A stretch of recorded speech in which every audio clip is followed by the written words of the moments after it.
Check this out. I watched a video. All right, there's a cult following of Charles Manson.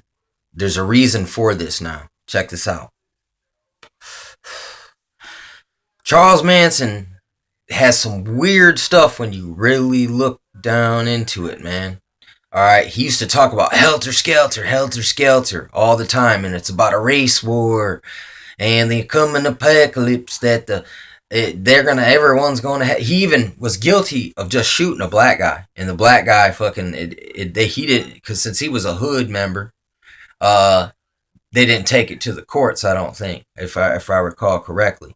But look, they used to do something called creepy crawling, and creepy crawling was they break into people's houses, rearrange their furniture, or just move a few things around. Then they'd go outside and sit in their vehicle, and then they'd be sitting outside in it all night while the people are in the house all around these neighborhoods. And it's really weird. That's a very weird but specific. Stalking victims say that people basically come up in their house and be doing creepy crawly. And there's also something called a sneaky peek. I'm not going to say what that is. I want you to Google what a sneaky peek is. But anyway, back to this creepy crawling. He also had LSD. And LSD during that era only came from the freaking CIA. And like they basically had men in black out watching everyone who they gave it to. And then they go and basically watch and then get research from it. Because it was all scientific. It was real freaking scientific. Which is back to this Charles Manson and he also used advanced psychological manipulationings.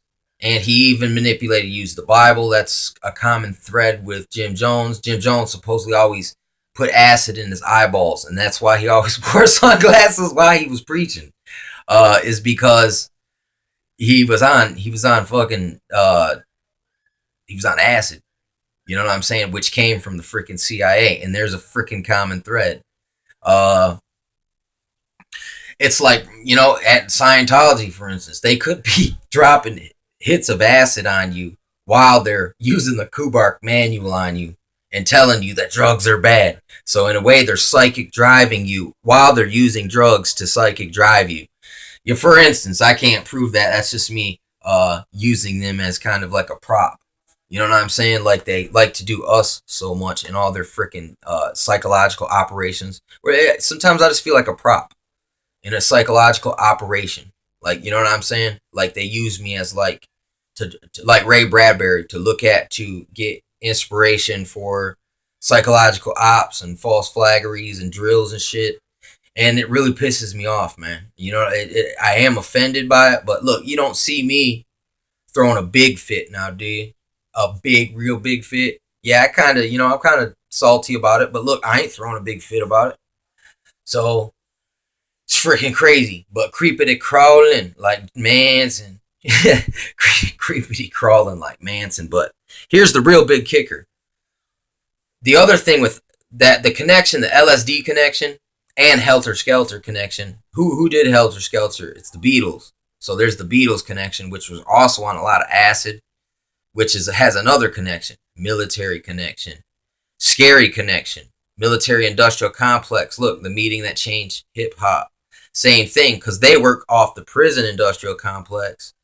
Because sometimes they'll cut dudes deals if they'll go ahead and join up in the military. I mean, but hey, that's might be a good opportunity. I've known people who have taken that opportunity. It's like or like they send people to boot camp for prison. Same thing. It's similar shit. You see how the revolving door of the damn machine. But MK Ultra pimping. Manson was also a pimp.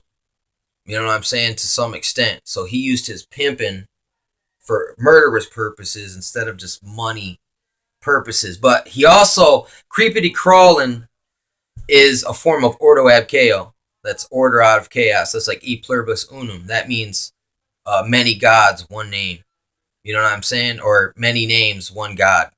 And that's a little g god. It's actually a goddess, which is Isis, but it's kind of an allegory for the Bapho. You know what I'm saying? Really, all these angelic gods they have are really just hermaphy like versions of themselves. Like they tell the same story from a different perspective, but it's the same thing. You know what I'm saying? Same thing with this. That's one of their weaknesses right there. They've already stated it in stone and engravings. So I mean, it's like, look, that's one of their weaknesses is that once you know that principle and you can apply it, you'll be able to catch a lot of information from a few things. And that's the difference. Like I don't have to hear a lot because look, I've already confirmed the stuff that's in the blanks of this other information. Like you could see they were putting Helter Skelter, they were flashing that hardcore in X-Files with the Kill 'em all episode where the dude kept seeing kill 'em all. He'd look at his machines and they'd say kill 'em all. So I mean, look, that's the one where they're spraying bug spray and Mulder almost went insane. Look, you know what I'm saying? I mean, look, Illuminati cards, man. This stuff just is like, look, biblical prophecy. This stuff is just one big freaking. It's like life's ironic, man. It either look if you don't understand, if you understand the truth of matters, it becomes more ironic.